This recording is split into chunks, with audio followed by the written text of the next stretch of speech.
Hey guys, tonight we're climbing into a creaky, flea-bitten bed stuffed with straw, in a room with no heat, shared with your cousins, a goat, and probably a monk who snores. You'll pull your cloak tighter and tuck your toes under a wooden board meant to keep them from freezing off. But don't worry, you won't be here long. You'll wake up around midnight, because that's how people used to sleep. Welcome to the strange and sleep-interrupted world of the Middle Ages. The night isn't a single stretch. It's a rhythm, broken in half like a loaf of coarse rye bread. You settle into your first sleep, as the last glimmer of sunlight fades. It's not even late, just a few hours after dusk. In a world without electric light, nighttime begins early and stretches long. So the solution? Break it up. You doze off quickly, lulled by the scent of tallow smoke and the distant bleating of livestock. Your body, already exhausted from a day of hauling water and trying not to be accused of witchcraft, gives in. But after 4 hours or so, your eyes snap open. No emergency. No noise. Just awake. This isn't insomnia. This is completely normal. The first sleep and second sleep model dominated Europe for centuries. People expected to wake around midnight. It wasn't a disruption, it was opportunity. Time to pray. Read if you were literate. Mend things. Tend a fire. Or, if you were lucky enough to have a partner, well, let's just say there was a reason so many babies were conceived around midnight. Some even went outside. Historians still argue whether these midnight strolls were common or exceptional, but there are plenty of written references to people wandering moonlit gardens or chatting with neighbors in the dark. It sounds kind of romantic, until you remember the moonlight often included howling dogs, lurking rats, and the occasional corpse cart. Still, your second sleep waits. Eventually, you feel the weight of tiredness creep back in. You curl into the same position as before. There's no down pillow, just a stuffed sack of whatever scraps you could find, and drift off again. This second sleep feels different. Deeper, dreamier. Maybe your body knew what it was doing all along. Modern scientists even suspect that broken sleep patterns might be more natural for humans. Those weird wake up at 3 a.m. nights you sometimes get now might just be your medieval instincts kicking in. Sorry about that. Imagine, you've finished tending to your embers, whispered a few prayers, adjusted your woolen blanket, and now you're easing back into dreamland, where hopefully nothing demonic shows up. More on that in a few sections. The rooster won't crow for a few hours yet, and your landlord's son hasn't started banging pots. There's peace here, brief and dim and wrapped in smoke, but peace. So, before you get comfortable, take a moment to like the video and subscribe, but only if you genuinely enjoy what I do here. And tell me in the comments where you're listening from, and what time it is there. I'm always curious.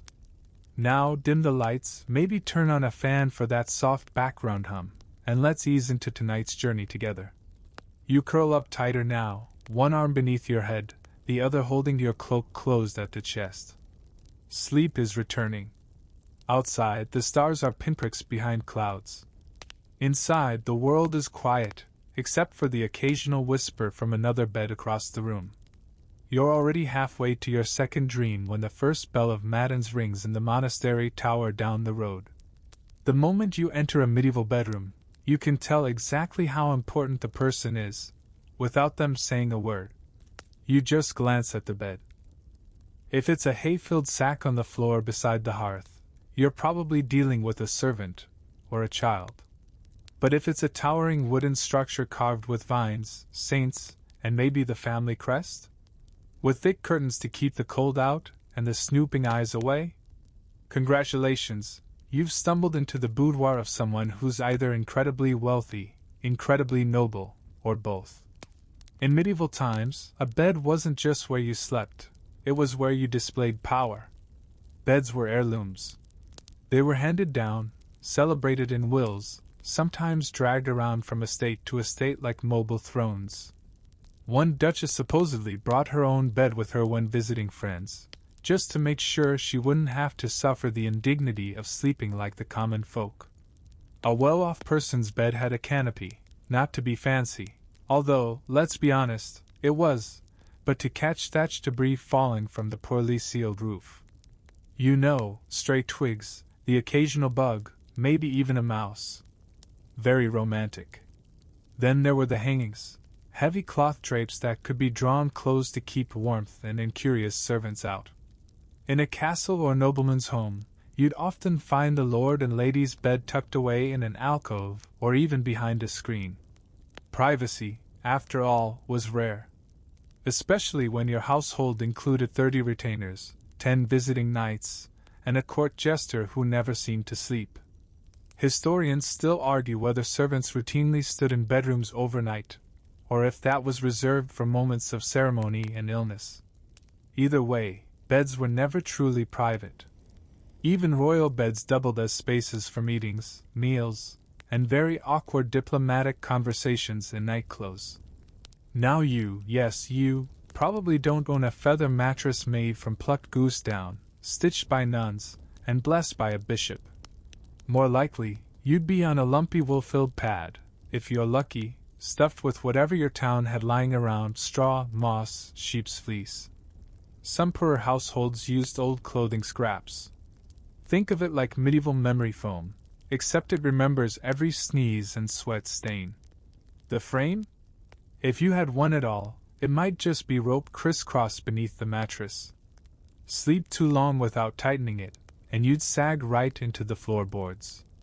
That's where the phrase, sleep tight, supposedly comes from. Tighten those ropes before bedtime. Bonus tip: don't think too hard about what might be crawling between the cracks. Even the height of the bed mattered. Aristocrats slept high up, climbing in with the help of a stool. Peasants, meanwhile, rolled straight onto floor-level pallets, often next to the oven, if they were lucky enough to live in a home with one. And it's not just the structure, it's the people in it. The grandest beds were built to be seen. When visitors arrived, they'd often be shown into the Lord's chamber, not to be nosy, but because it doubled as a reception area. You might be talking politics while perched on the edge of his marital mattress. No pressure. And what about the linens? Nobles owned layers, sheets, woolen blankets, embroidered covers. Some even perfumed them with dried herbs or rosewater. Meanwhile, peasants? Maybe one itchy woolen throw, maybe not. Either way, you slept with your feet sticking out if you grew too tall, which, let's face it, was unlikely in a world where nutrition came second to avoiding plague. Beds, then, were as symbolic as they were functional. They told stories of wealth, family, intimacy, and, if you listened closely enough, just how many generations had been born, wed, and buried beneath those same wooden beams. So tonight, as you drift off, imagine your bed not as just a place to sleep, but as the centerpiece of your medieval identity. Whether it's creaking on hempen rope or towering with brocade, it's where your dreams and your legacy collide. You don't undress for bed. Not really. Maybe you remove your belt, maybe your shoes, if it's not winter. But your nightwear is the same shapeless linen shift you wore to market that morning, and you're keeping it on. Because warmth matters more than modesty, and lice don't care about your bedtime routine. Sleeping fully clothed was the norm across most of medieval Europe. Not because people didn't want to relax, but because they couldn't afford to get cold. Nights were bitter, homes were drafty, and central heating was still about 6 centuries away. So, you keep your tunic, your hose, even your hat if you have one. Especially if you're bald. Which, statistically, you probably are. Layering wasn't optional, it was survival. You might even sleep in your cloak, pulled over your chest like a blanket. And if you're lucky enough to own fur, that too joins the pile, no matter how many fleas it brings along. Sleep hygiene meets sleep realism. And speaking of fleas, don't get too cozy. Your bedding is probably alive. Lice, bedbugs, the occasional flea circus. Even kings scratched. You might try sprinkling herbs. Lavender, rosemary, pennyroyal.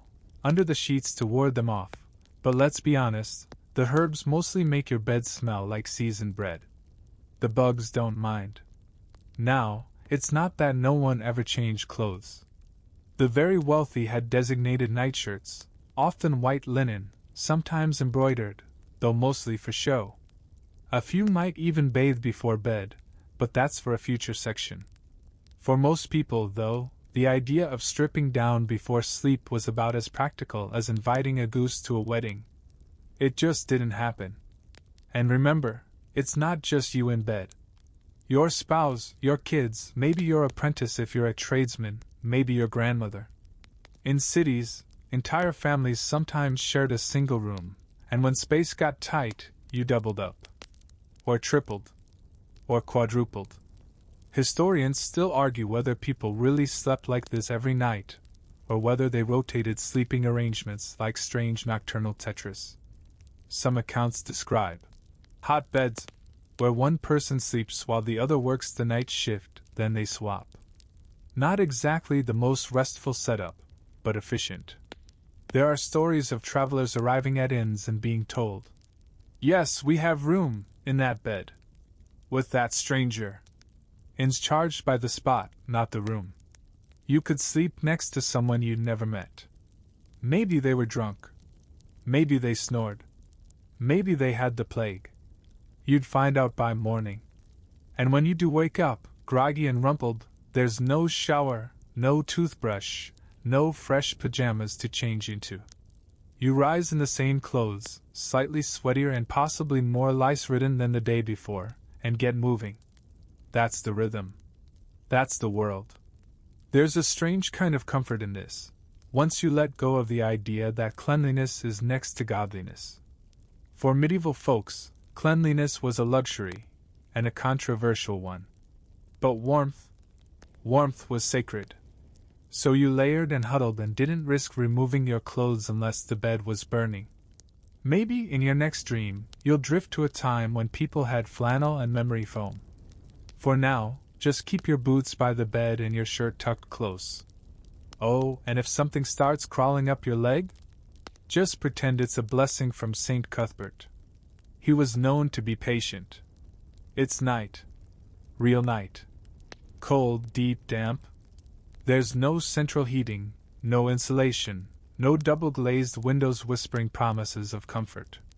Just stone walls that sweat and wooden beams that creak, groaning like tired bones.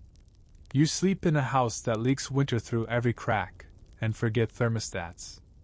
The temperature in your bedroom is whatever the weather feels like offering. You pull your cloak tighter. Maybe you even tuck your feet under the dog lying at the foot of the bed, if you're lucky enough to own one. Dogs, cats, even livestock sometimes made their way into human sleeping spaces, not for affection, but for warmth. You might be surprised by how cozy a pig can be when your toes are going numb. That's not an exaggeration. In rural households especially, pigs and goats often shared the ground floor. The family might sleep in a loft above the animals, separated by some boards and the occasional prayer. The rising body heat from below made those sleeping quarters just warm enough to keep your breath from freezing midair. Mostly. Of course, not everyone had livestock heaters. So you layered wool under linen, linen under more wool. Some wore 2 or 3 hats. The more inventive stuffed straw between garments. It worked, sort of. And then there were the bedfellows. You didn't just share beds out of necessity. You shared them because sleeping alone in an unheated room could be dangerous. Hypothermia wasn't a medical term back then, but it was very much a reality. So you cuddled. You didn't talk about it. You just did it.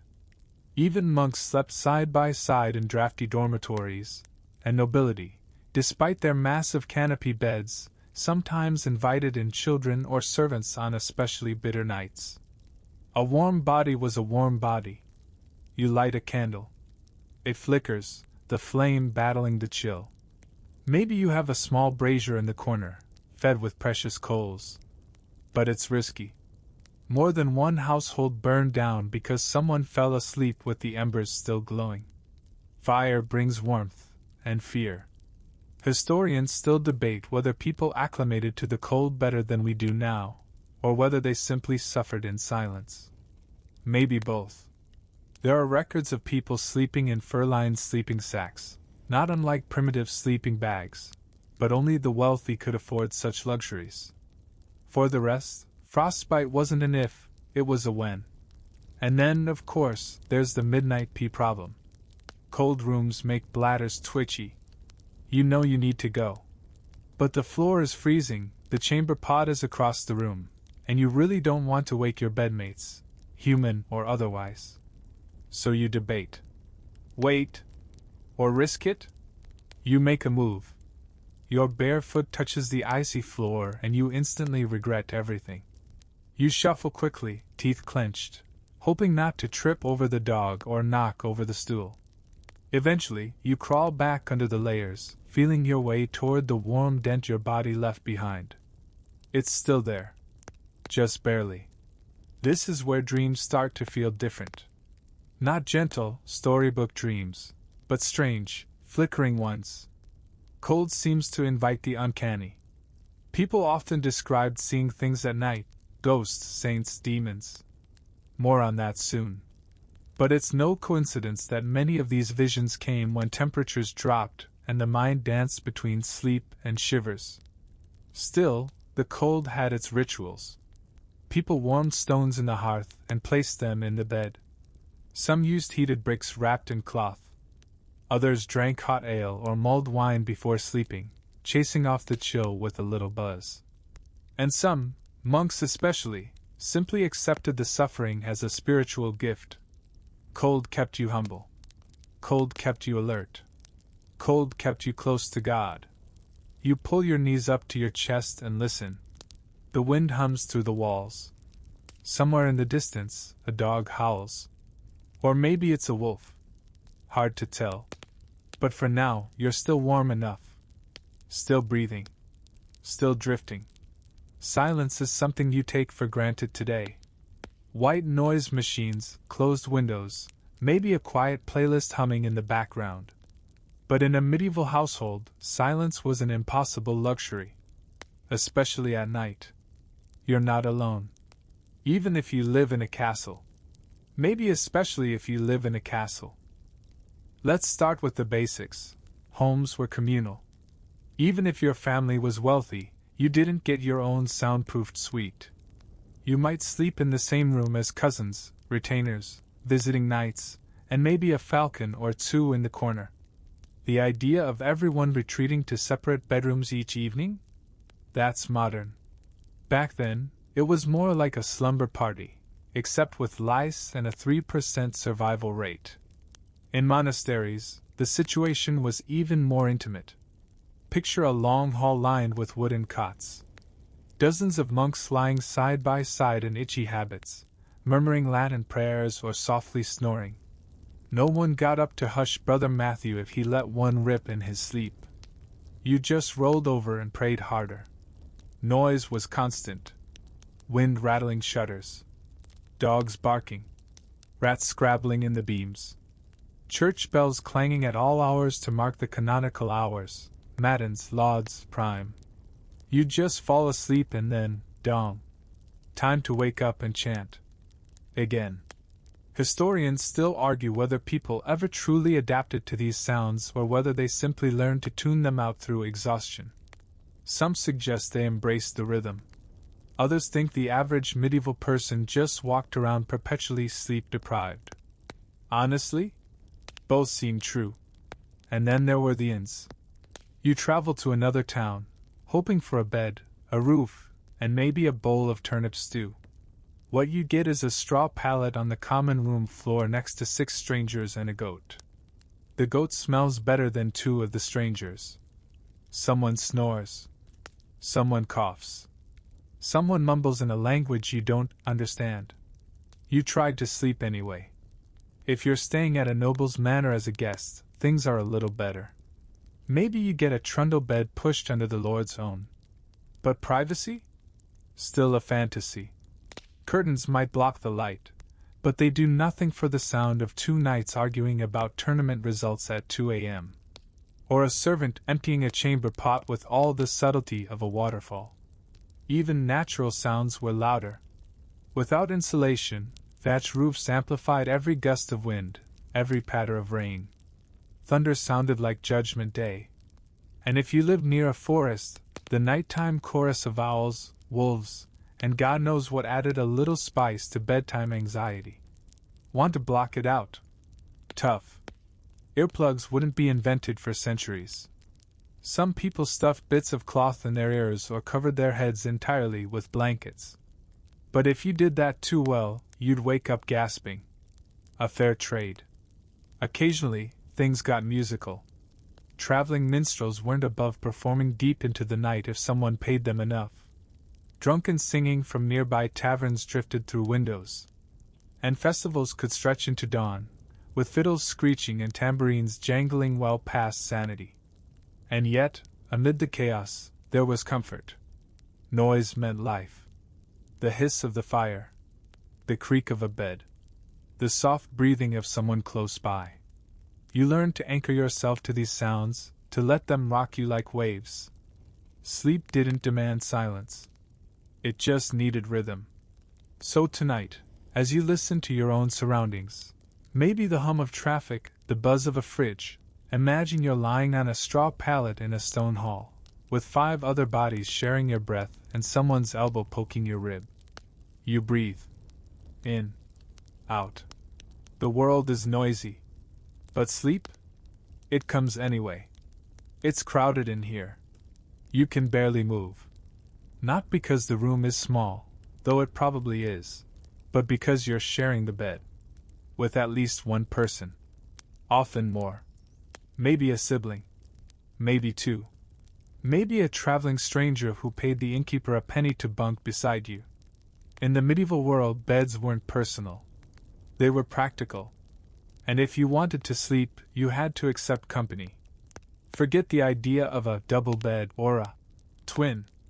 Most common folks slept on broad mattresses, if they had one, or sacks of straw large enough to squeeze in whoever needed a place to rest. There were no guest rooms. There were just beds, and everyone shared. For families, it made sense. Heat, safety, closeness. Parents slept with children. Grandparents with grandchildren. Infants tucked between adults for warmth. Privacy?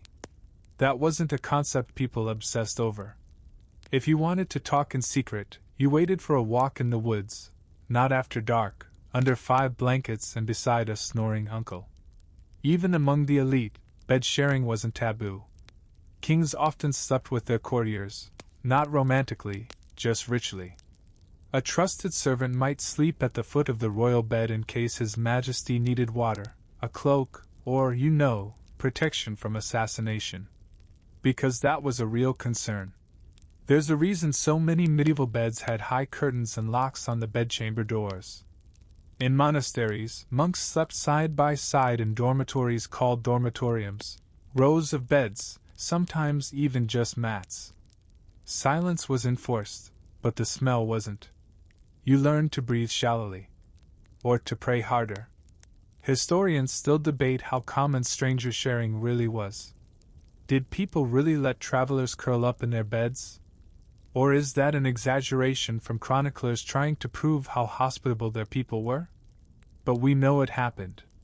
There are records from inns describing shared arrangements, complaints about bedmates who stank most foul, and even legal disputes over bed space. Imagine taking someone to court because they stole the blanket. And speaking of blankets, don't expect one each. There might be a single woolen cover for 3 bodies. You learn to negotiate. Quietly. Because the last thing you want at midnight is a tug-of-war over half a foot of frayed linen. Sleeping with others also meant negotiating posture. One person sprawls. One curls. One snores directly into your eardrum. If someone gets up to use the chamber pot, you wake. If someone coughs, sneezes, or groans from a bad dream, you wake. And yet somehow, through the warmth and the clutter, you still manage to sleep. Sometimes there's joy in the crowd. Children giggling under blankets. Whispered stories in the dark. Quiet prayers said in rhythm. You bond through breath and body heat. You learn, unconsciously, to match someone else's breathing until your own becomes soft and steady. In inns, the bed-sharing system wasn't about comfort. It was about economy. The landlord charged by the space. You could share with a merchant, a pilgrim, a soldier on leave. In one infamous case, a man fell asleep beside a thief and woke up with nothing but the fleas. But it wasn't always bad. Many travelers describe bonding over these night-long encounters, sharing food, stories, maybe even a blanket. In a world that prized community over privacy, sleep was one more opportunity to connect. Of course, there were limits. If you were really rich, you might own multiple beds, but even then, you rarely slept alone. A noblewoman might share her bed with her ladies-in-waiting. A nobleman with his favored servant or valet. Sleeping alone, ironically, was seen as suspicious. What were you hiding? Who were you avoiding? Tonight, as you roll to one side, imagine there's someone right beside you, knees knocking, breath warm. Maybe it's your cousin. Maybe a stranger with very cold feet. You don't mind. You're used to it. You shift. You breathe. Sleep, even in a crowded bed, is possible. You just need to find your corner. You wake in the dark, a familiar pressure low in your belly. You know what that means. Time to pee. Unfortunately, your bathroom is right there. In the room. In the corner. In a pot. Welcome to the glamorous world of medieval nighttime relief. The chamber pot, humble, essential, occasionally decorative. For the average medieval sleeper, this was your best, and only, friend when nature called after sundown. You didn't traipse outside to the latrine or garden. That meant frostbitten toes, dangerous alleys, and probably stepping in something worse than what you were about to contribute. So instead, you shuffle across the cold floorboards, blindly feeling your way past bedmates, cloaks, maybe a stray chicken. You locate the pot, squat or hover, and do your best to avoid splashing. No one pretended this was elegant. But it was efficient. And considering how many people were crammed into sleeping quarters, it was also deeply awkward. Families often shared one pot. Yes, one. That meant if you had to go and someone else had just gone, well, let's just say you didn't breathe through your nose. And emptying it? That was someone's unfortunate job in the morning. Usually the youngest. Or the apprentice. Or whoever lost the morning argument. The noise? Oh yes, everyone heard it. There was no running water to muffle your efforts. Just the slosh of liquid and clay, the slight grunt of effort, maybe even a relieved sigh. All in full audio. And you wonder why people invented lullabies. Now, if you were noble, your experience came with more flair. You might have a chamber pot shaped like a swan. Or lined with pewter. Or if you were royalty, you had a close stool, a wooden box with a padded seat, basically a medieval toilet throne. Sometimes even attended by a personal servant called a groom of the stool. Yes, that was a real job title. Yes, he was highly respected. Yes, that says everything about the Middle Ages. Still, even kings didn't like getting up in the cold. So the chamber pot, royal or not, remained a nighttime fixture. Tucked discreetly under the bed. Or proudly in the corner, depending on the household's humility levels. Historians still argue whether people kept separate pots for solids and liquids, or if that's just wishful thinking. Evidence is spotty, but safe to assume, one pot, many uses, minimal rinsing. In monasteries, monks had to follow strict routines, even in the bathroom department. Many abbeys had scheduled toilet times, but if a brother had to relieve himself during the night, he used the pot in the dormitory. Quietly. Or tried to. But with 20 men on wooden planks, silence was aspirational at best. Some wealthier townsfolk might have had night jars with lids, or pots scented with herbs like mint or chamomile to help mask the odor. Nice try. It helped for 5 minutes tops. Now imagine you're a traveler. You've secured a sleeping spot in a crowded inn. The floor is packed. The beds are full. It's dark. You can't see the pot, but you know it's somewhere. You pray that your foot doesn't find it before your hand does. Because if you knock it over. Let's not think about that. There are even stories of people relieving themselves in the fireplace when they couldn't reach the pot. Desperate times. Bad judgment. Warm stones. For women, things were more complicated. In public spaces, they sometimes used a device called a bourdaloue, a small, boat-shaped pot discreetly placed under skirts. But at night, unless you had one of these fancy gadgets, it was the same as the men: hike up your shift, squat, hope for the best. And after? No toilet paper. Maybe a rag. Maybe moss. Maybe nothing. Depends on how fancy you were feeling and how much daylight would be involved in laundry tomorrow. Tonight, as you shift under your covers, imagine that simple relief isn't so simple. That every midnight trip is a minor expedition. That privacy is a joke, and dignity, optional. And yet you survive. Everyone did. Because chamber pots weren't gross, they were normal. Part of the rhythm. Like snoring. Or firewood popping. Or someone rolling over and muttering in their sleep. You drift again, relieved and a little more grateful for modern plumbing. You're finally asleep again. Or at least trying to be, but something feels off. It's not the cold. It's not the fleas. It's not even the distant creak of someone using the chamber pot. It's something else. You feel a weight pressing on your chest. You can't move. The air grows thick. And then, just for a second, you're sure you saw something at the foot of your bed. Congratulations. You've just had a medieval nightmare. And the thing is, people back then didn't call it a dream. They called it a visitation. In the Middle Ages, sleep was a sacred, terrifying, and utterly unpredictable place. Because when you drifted off, you didn't just rest. You opened yourself up to the unseen. Dreams could be messages from God, or tricks from demons. Sometimes both. One of the most common sleep-related fears was sleep paralysis, though they didn't have that term for it yet. Instead, they blamed it on supernatural forces. A night hag. A succubus. A demon sitting on your chest. People described the sensation with eerie accuracy, waking in the dark, unable to move, gasping for air, a heavy weight pinning them down. They believed it was an evil spirit trying to steal your soul, or worse.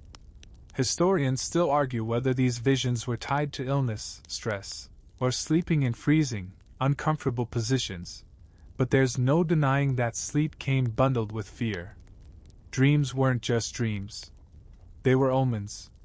A knight might dream of a serpent and be convinced it foretold betrayal. A peasant might see fire and assume his barn was doomed. Clerics kept dream journals, trying to decipher divine warnings. There were even dream books, guides that interpreted symbols, telling you exactly what it meant if you dreamed of a dog, a fish, or your teeth falling out.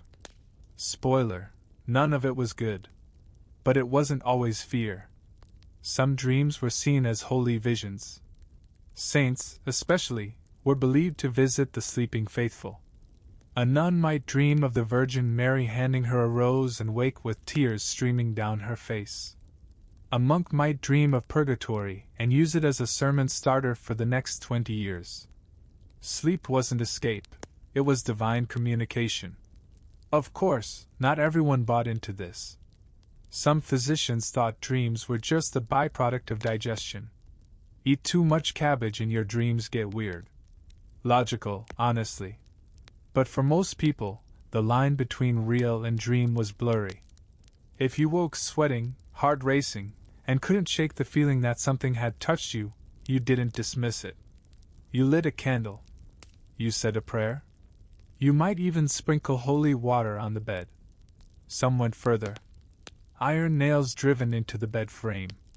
Garlic hung at the windows. Special symbols chalked above the headboard to ward off evil. These were acts of nighttime defense, spiritual sleep hygiene, medieval edition. People feared that evil could enter through dreams, that your soul wandered while your body slept. And if it didn't come back? That's how stories of soul-stealing demons took root. In one French village, it was believed that witches could enter your room as wisps of smoke and ride your sleeping body like a horse. If you woke with sore muscles and strange bruises, well, better see the local priest. It wasn't all demons, though. Sometimes people dreamed of the dead. Relatives offering cryptic advice. Lost children saying goodbye. Lovers visiting one last time. These weren't just dreams. They were visitations, and they were taken seriously. People changed wills because of dreams. Canceled journeys. Broke engagements. Tonight, if you find yourself dreaming, you might walk through a misty field and meet someone with familiar eyes. Or see a distant castle on fire. Or feel the chill of breath on your neck. But don't panic. It's just a dream. Probably. You adjust your blanket. Whisper a quiet prayer, even if you're not religious. Just in case. And then you sleep again, a little warier, but still willing to risk it. Because dreams, even scary ones, are part of the night's rhythm. And in the medieval world, rhythm was everything. The bells start tolling in the distance again. You're barely awake, eyes crusted, limbs stiff, but the rhythm of monastery life waits for no one. And if you're a monk, a nun, or even just living near one, the night is far from over. Because in medieval life, sleep was scheduled. Carefully. Relentlessly. Sometimes beautifully. Sometimes miserably. Let's start in the monastery. If you've taken holy orders, your sleep isn't your own. The day and night belong to God. You sleep in short shifts, broken by bells that summon you to prayer. The first comes at midnight, or just after, matins, the night office. You and the other monks rise, groggy but obedient, and shuffle silently into the church. Robes swishing, candles flickering. Cold stone underfoot. You chant. You pray. You try not to yawn. Then you go back to bed for a few hours, if you can. Then at dawn, lauds. Another bell. Another gathering. Another hour lost to worship while the rest of the world still sleeps. This isn't unusual. Monastic life was built around the divine office, 8 periods of prayer, day and night. And though most people didn't follow this rigid pattern, the spiritual world still echoed in their sleep. Farmers heard the bells. Townsfolk woke with the sunrise church call. Everyone's sleep was shaped, in some way, by faith and sound. Historians still debate how strictly these hours were observed in different communities, especially during harsh winters when getting out of bed meant frostbite. Some abbeys allowed brothers to sleep through certain prayers if they were ill or elderly. Others? No mercy. God came first, even if you were half asleep by supper. Outside the monasteries, sleep varied wildly. A castle might hum at midnight with quiet footsteps, guards changing shifts, servants stoking fires. Nobles might be up for midnight prayer or private reflection, especially during periods of mourning or illness. A night watchman might patrol the grounds, lantern in hand, cloak drawn tight, listening for signs of intrusion or ghosts. In cities, the town gates closed at sundown, and night watchmen took to the streets. Their job? Keep fires from spreading, chase off thieves, and yes, sometimes wake people if needed. Some even called the hours aloud like a human clock. Midnight, and all is well. Useful. Unless you were trying to sleep. And peasants? Well, they rose early. The cock didn't just crow for fun. If you had fields to tend or bread to bake, dawn wasn't a poetic hour. It was the start of hard labor.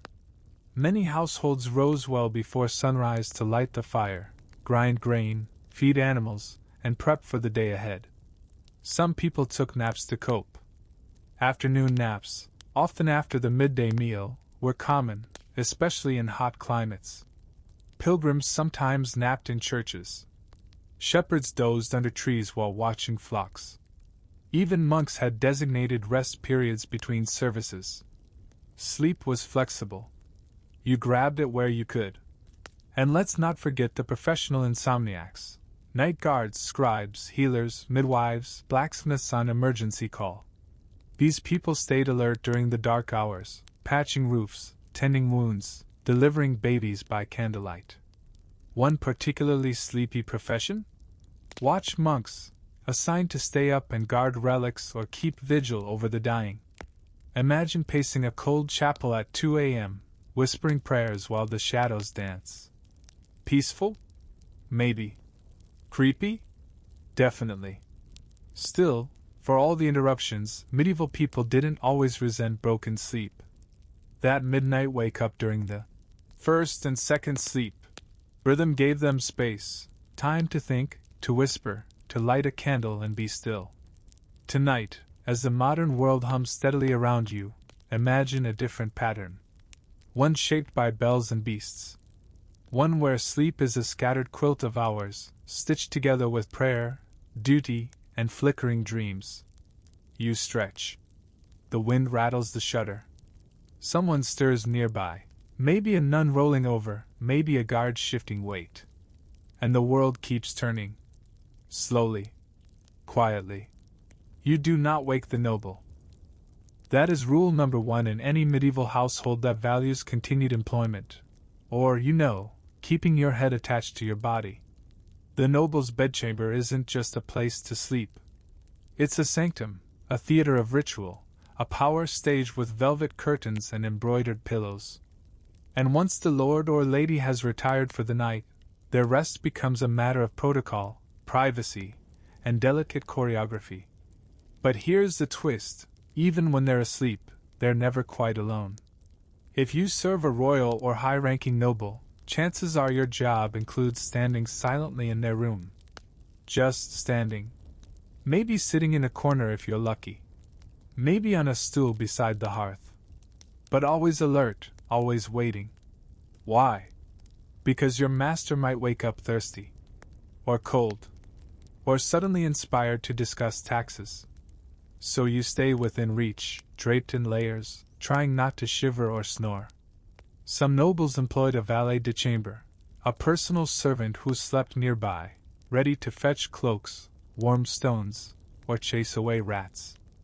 Others kept scribes or confessors on hand in case of late-night spiritual emergencies.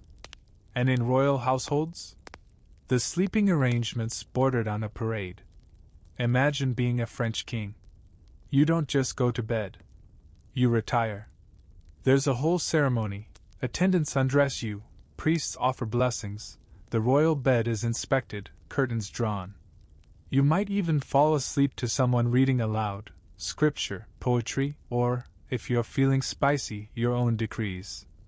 Then there's the famous lever and coucher, the ritual rising and sleeping of French monarchs. Selected courtiers were invited to witness the king getting into and out of bed. It was an honor. A weird, awkward, pajama-clad honor. Historians still argue whether these rituals were truly sacred or just status theater. But either way, they shaped how sleep functioned in the upper crust. Nobility didn't just sleep. They performed it. But what if something went wrong? What if a servant needed to enter the noble's chamber during the night? Well, they better knock. Or whisper. Or send a page with a very polite excuse. Because bursting in unannounced could lead to dismissal, or worse. One story tells of a courtier who startled a sleeping duke, got punched in the face, and was later fined for the offense. The duke? Perfectly blameless, of course. He was resting. And yet, despite all the layers of protocol, the noble bedchamber wasn't always peaceful. Sometimes, it was the epicenter of gossip, intrigue, even political scheming. A queen might receive letters from a lover under the covers. A prince might hold secret meetings with allies in his antechamber. Curtains weren't just to block the draught, they were perfect for eavesdropping. Some lords even slept with weapons beneath the bed, just in case. After all, the line between bed and battlefield was sometimes surprisingly short. Even nobles feared the dark. Their beds, though grand, weren't immune to infestation. Bugs didn't respect titles. So royal bed curtains were sometimes dusted with powdered herbs, and feather beds aired out on sunny days like giant, expensive pancakes. Servants might spend hours combing through sheets looking for unwelcome visitors, both crawling and human. Tonight you're none of those servants. You're not polishing the candlesticks. You're not fluffing the goose-down pillows.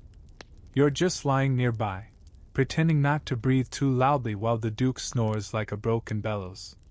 And if he wakes and demands warm wine, you're ready. But if he doesn't, you sit in the stillness, listening to the fire crackle, and wonder what it's like to sleep without fear, without duty, without someone watching from the shadows. For nobles, sleep wasn't restful. It was strategic. And if you were part of their orbit, it was always your job to make sure their slumber remained unbroken, even if it meant losing your own. You're a pilgrim. You're sore. You're soaked. You've just walked 30 miles through mud, over roots, and around suspiciously aggressive geese. All you want now is to lie down and sleep. But you're not checking into a hotel. You're headed straight for the nearest church.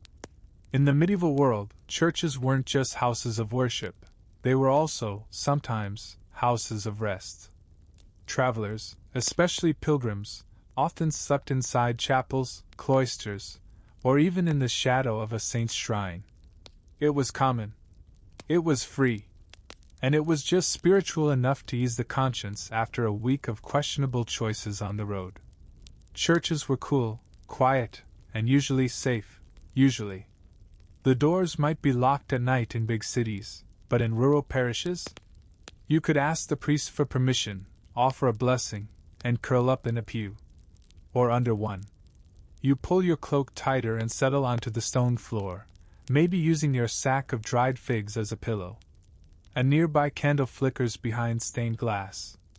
It smells like beeswax and incense. If you're very lucky, someone's left bread on the altar. If you're very, very lucky, there's a woolen cloth covering it, and you're bold enough to borrow it for a blanket. Now, this wasn't universally welcomed.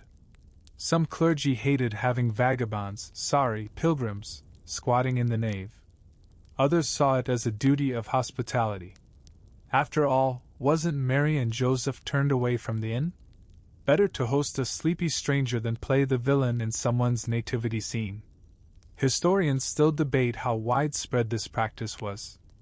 Was it reserved for feast days and long pilgrimages? Or did people casually nap in churches the way students do in libraries now? Either way, there are plenty of records showing churches as makeshift hostels, especially during large festivals or periods of chaos. And people didn't just sleep in churches. They snacked. They gossiped. They rearranged benches to make room for companions. One 13th century bishop even complained that pilgrims used the sacred font as a basin to wash their feet. Divine foot soak, anyone? Of course, sacred spaces had sacred boundaries. You couldn't just roll over and start snoring in front of the altar. And if you were caught, you might be fined, or made to scrub the chapel steps in penance. But usually, as long as you were respectful, discreet, and didn't steal the communion wine, you were left in peace. Then there were the miracle chasers. Some people didn't sleep in churches for rest, but for revelation. It was called incubation, not the bird kind, the spiritual kind. You'd lie beside a saint's relics, praying for a vision, a dream, a sign. Maybe a healing. Maybe just forgiveness. One woman reportedly slept for 3 nights beside the shrine of Saint Edmund, hoping he'd cure her limp. He didn't. But she said he visited her dreams and told her to try walking anyway. She did. she limped less. Word spread. Pilgrimage traffic doubled. And let's not forget the professional sleepers, those employed to keep vigil. During big religious feasts, entire congregations might stay awake in shifts, praying, chanting, and occasionally nodding off mid-Hail Mary. Children fell asleep in their mothers' laps. Old men dozed against stone columns. Candles flickered. Faith, like sleep, came in waves. But sleep in churches wasn't all piety and candles. It could be cold, hard, echoey. The floor wasn't exactly forgiving. The wooden pews groaned under shifting weight. And yes, someone always snored. Usually near the pulpit. You, tonight, are nestled against the side wall, cloaked and curled. A statue of St. Francis watches from above, holding a stone bird. The silence isn't complete. There's always a drip from somewhere. But it's enough. And in that silence, amid the shadows and flickers, you close your eyes. You're not at home. But you're not unwelcome. Just don't kick over the candle. You blink into the dark and feel it again. That soft orange flicker dancing across the wooden beams. The candle's still burning. You should have blown it out. But you didn't. Because you were afraid of the dark. Or maybe you were reading something. Or maybe, let's be honest, you just fell asleep mid-prayer and forgot. In the medieval world, candles were both friend and fire hazard.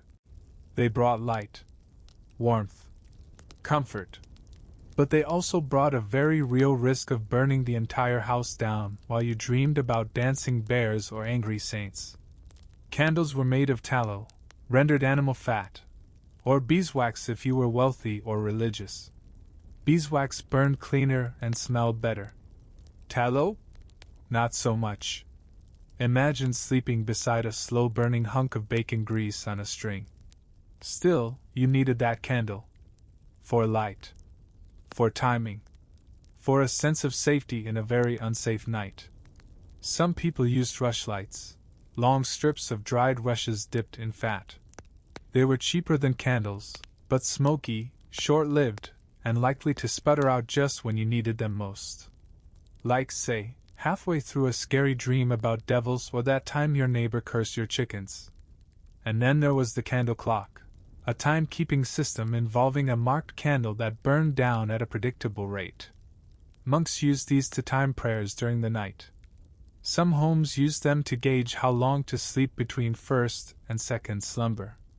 The idea was practical. The execution? A little risky. Because unattended flames and flammable bedding are a bad mix. You're lying on straw, under wool, draped in fur, wrapped in fabric soaked in who knows what. And you've got a candle burning inches away from your face. Historians still argue how often fires actually broke out due to bedtime candles. Some records suggest that entire villages burned because someone nodded off with a torch too close to the bed curtain. Others think people were more careful than we give them credit for. Accidents happened, sure, but folks weren't just stacking hay next to the sconce for fun. In monasteries, candles were strictly managed. Only designated monks could light them. They were snuffed out during certain prayers. And during Lent, many abbeys forbade light altogether after Compline, forcing brothers to memorize their psalms in the dark or recite by moonlight. Sounds poetic. Was probably miserable. But in homes, especially poor ones, candles served more than one purpose. A single taper might light the room, warm the fingers, guide the bladder bound toward the chamber pot, and very occasionally, burn low enough to mark the night's end. Some people believed candles helped protect them. Light kept evil spirits at bay. It was a kind of spiritual guard dog. Blowing it out meant inviting darkness, literal and metaphorical. That's why many people preferred to drift off with a stub of wax still glowing, even if it meant waking up to the faint scent of singed blanket. And yes, let's not forget the bugs. Candles attracted moths, gnats, and beetles, all of which might drop unceremoniously onto your face as you doze. Nothing says blessed dreams like a beetle to the forehead. Still, for all the dangers, candles made the night human. Their glow softened stone walls. Their flicker brought comfort. They turned terrifying medieval shadows into manageable little corners of warmth. You, tonight, have one candle still lit. It leans slightly in the holder. The wax has puddled. It gives off a soft scent, maybe honey, maybe fat. You're watching it dim through half-lidded eyes, trying to remember whether you were supposed to pray again or just let yourself rest. Eventually, the wick will sputter. Maybe it'll gutter out on its own. Maybe it'll set your curtain smoldering. Maybe you'll wake in time to pat it down with the corner of your cloak. Who knows? But for now, it flickers. Steady. Gentle. And you sleep. There's an iron charm nailed above the doorway. A sprig of rosemary tucked under your pillow. And you made sure, absolutely sure, your feet weren't pointing toward the door. Because in the medieval world, sleep wasn't just rest. It was risk. Superstition wrapped itself around bedtime like a second blanket. There were rules. Not rules in the legal sense, but social, spiritual, deeply felt rituals meant to keep you safe while unconscious. Because once you surrendered to sleep, you weren't entirely in control. And that, understandably, freaked people out. Take the bed's direction, for example. Feet should never face the door. That's how corpses were carried out, feet first, through the threshold and into the afterlife. Sleeping that way? Tempting fate. Or, at the very least, tempting some very bad dreams. You also shouldn't sleep with mirrors uncovered, in case your soul got confused while wandering during dreams. Or worse, something else looked back. And whatever you do, don't whistle near the bed. That supposedly calls spirits. Or invites snakes. Or both, depending on your village's folklore. Either way, hard pass. Historians still debate how widespread these beliefs were. Some claim they were more prevalent in rural communities, where folk traditions ran deep. Others argue that even educated nobles followed nighttime rituals, because just in case always beats waking up cursed. In any case, you never went to bed without some kind of protection. Many people placed iron objects near their bed, nails, keys, scissors. Iron was believed to ward off spirits and fae. It was like medieval bug spray for the supernatural. Others drew protective symbols in chalk, crosses, stars, circles. Some whispered prayers. Some muttered charms passed down from grandmothers who swore they'd once seen a banshee. And then there were the herbs. Lavender and rosemary for peaceful dreams. St. John's wort to repel evil. Mugwort if you were hoping for prophetic visions. People tucked them into sachets, laid them under pillows, even burned them before sleep like sleepy little bonfires. In wealthier homes, a priest might bless the bed, especially if someone had recently died in it. Death left behind spiritual residue, according to popular belief, and nobody wanted to lie down in a haunted mattress. Just imagine trying to explain that rash as a ghost rash. Not covered by the local apothecary. Some parents crossed their babies before bed, whispering blessings against the nightmare hag, or Mara, a shadowy creature said to sit on your chest and steal your breath. This was the origin of the word nightmare, by the way. Not just a bad dream. A bad dream with a visitor. There were also bedtime.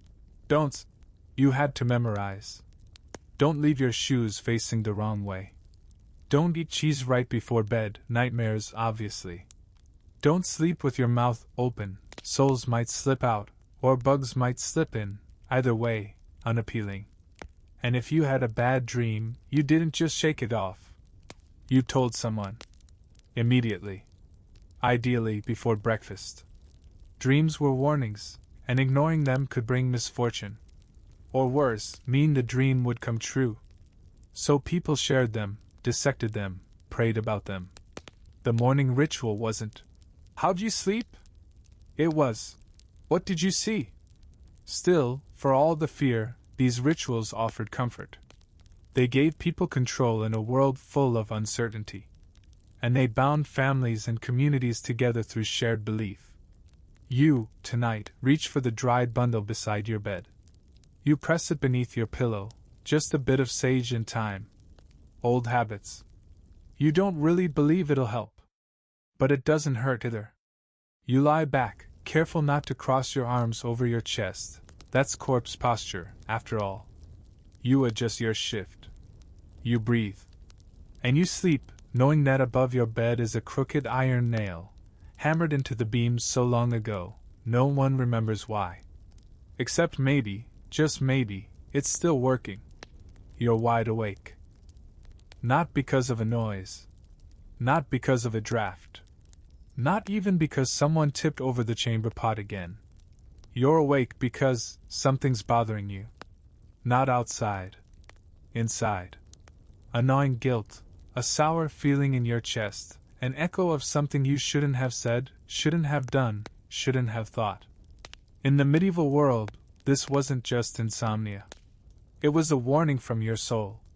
Sleep and sin were deeply intertwined. If you couldn't sleep, something was wrong, not with your mattress, which was already terrible, but with you. Your spirit. Your conscience. Your standing with God.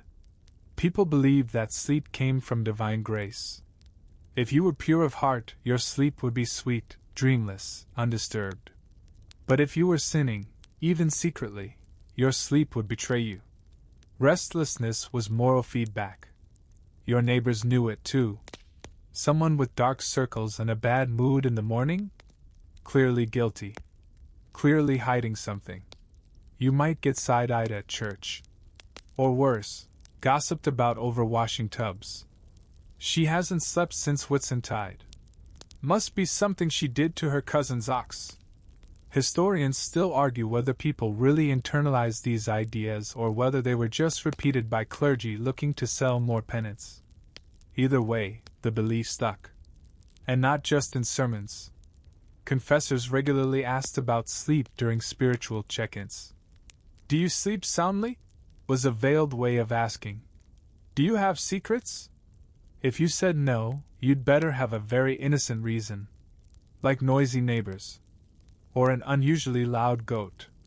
Sometimes people sought confession not because of guilt, but because of exhaustion. A few whispered sins and a quick blessing could cleanse the soul enough to allow sleep. Spiritual melatonin, if you will. Others took more physical steps. Flagellation, for example. Some monks whipped themselves before bed to punish sinful thoughts and invite God's mercy. Pain brought clarity. And eventually sleep. In less dramatic settings, folks tried prayers and charms. Psalms recited in a specific order. Rosaries said backward, not officially sanctioned, but hey, desperate times. Or laying a blessed relic under the pillow to ward off torment. And if all that failed? Well, maybe your bed was cursed. There were stories of beds that caused nightmares, restless limbs, even madness. If multiple people suffered sleepless nights in the same spot, that bed was often burned, or, if expensive, just moved to the barn and given to a very unlucky cousin. There's a documented case of a merchant who blamed his insomnia on a rival's curse. He couldn't sleep for 3 weeks. Had dreams of fire and drowning. Eventually hired a wandering friar to cleanse his bedding. The friar burned some herbs, muttered in Latin, and slapped the mattress twice. The merchant slept like a baby that night. Coincidence? Possibly. But try telling him that. And of course, not all sleeplessness was spiritual. Sometimes you were hungry, injured, cold, or just extremely annoyed at the person next to you. But in a world where the physical and spiritual blurred constantly, everything had deeper meaning. You, tonight, stare at the ceiling, or the thatched equivalent. You think of the harsh words you muttered at the market. The stolen apple. The way you meant to say that prayer but got distracted. Your eyes burn. Your legs twitch. You roll over. Eventually, you whisper a few words, just in case. Maybe a prayer. Maybe an apology. Maybe both.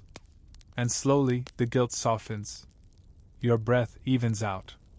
You're not perfect. But maybe tonight that's okay. Because even in the Middle Ages, mercy could be found under wool and straw and a crooked ceiling beam. And sleep, uneven, lumpy, precious sleep, comes at last. The candles burned out. The embers are cold.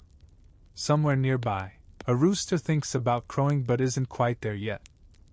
You shift beneath your blanket, or what passes for one, and blink into the murky blue of early morning. But you don't rise. Not yet. You've just completed your second sleep. Yes, we're back to that again. Because while the first sleep came early, thick and heavy like a woolen cloak, the second sleep was different. Lighter. Dreamier. Sometimes more anxious. Sometimes more peaceful. And as the sun rose over medieval Europe, it began to fade, first in your mind, then in your bones. You feel it now, that odd sensation, not rested, but not entirely tired. You're in the gray zone between sleep and waking, where the world feels distant and the body moves slowly, as though underwater. The first thing you notice is sound. Someone's shifting nearby. A cart rumbles past outside. A bell rings faintly in the chapel tower, not the urgent clang of matins, but the gentler call of prime or terce. If you're lucky, there's a fire being kindled in another room. If you're really lucky, someone's already boiling water for porridge. This second sleep, the one you just emerged from, is something modern life forgot. But for most of human history, it was normal. The two sleeps, model structured everything: meals, chores, intimacy, even crime. Medieval court records show crimes often happened between first and second sleep, when people were awake but the town was not. Think of it as the Middle Ages version of 3 a.m. doom scrolling. Historians still argue why this natural rhythm faded. Some point to the rise of artificial light, candles, lamps, eventually gaslight and electric bulbs, that stretched the day and compressed the night. Others blame industrialization. Factories demanded early rising, and sleep needed to become efficient, uninterrupted, obedient. Either way, the second sleep slowly vanished. By the 19th century, it had become a curiosity. People no longer expected to wake in the night. If they did, they called it insomnia. Strange, isn't it? What used to be sacred time, an hour for dreams, prayer, quiet talk, became a problem to be fixed with pills, tea, or podcasts about boring medieval sleep habits. Yes. Like this one. You stretch now slowly. Your limbs are stiff. Your mouth dry. But the fear has faded. The dreams, however strange, are gone. And in their place is something quieter. Not quite clarity, but rest. And that's something. You roll to one side and watch the faintest edge of morning spill through the window slats. It's gray. Misty. Probably raining again. But the world is starting up, one pot of porridge and one rattling cart at a time. No one speaks yet. That will come later. For now, people just move. Someone braids their hair. Someone stirs the coals. Someone whispers a prayer. And maybe, someone turns over for just 5 more minutes, the most ancient tradition of all. So you close your eyes one last time. Not for sleep, exactly, but to hold on to the stillness a moment longer. The room grows softer. The shapes around you blur, shadows stretching and blending into the floor. Your breath is slow now, steady. Even the goat in the corner has stopped shifting. You feel the rough edge of linen beneath your fingers. The heavy warmth of the wool draped over your legs. The whisper of cold air sneaking in through a crack in the wall. But it's gentle now, not biting. Just enough to remind you that you're here, you're safe, and the night is nearly done. Outside, the first birds start to stir. Not quite singing, just rustling. Testing the branches. The world hasn't begun yet. But it's close. You can sense it. Like a tide pulling in. Like breath drawing back. And you? You don't have to rise yet. This is your moment. This in-between space. This soft, sacred pause between the old day and the new. Between dark and light. Between dream and memory. You listen to the silence. To your heartbeat. To the hush of air through the room. And as your eyes drift closed again, just lightly, not all the way, you carry with you the stillness of the medieval night. The flicker of candlelight. The weight of fur. The muffled bells. The breathing of those nearby. And for once, the strange rhythm of broken, crowded, superstition-soaked sleep doesn't feel so strange after all. It just feels human. Sweet dreams.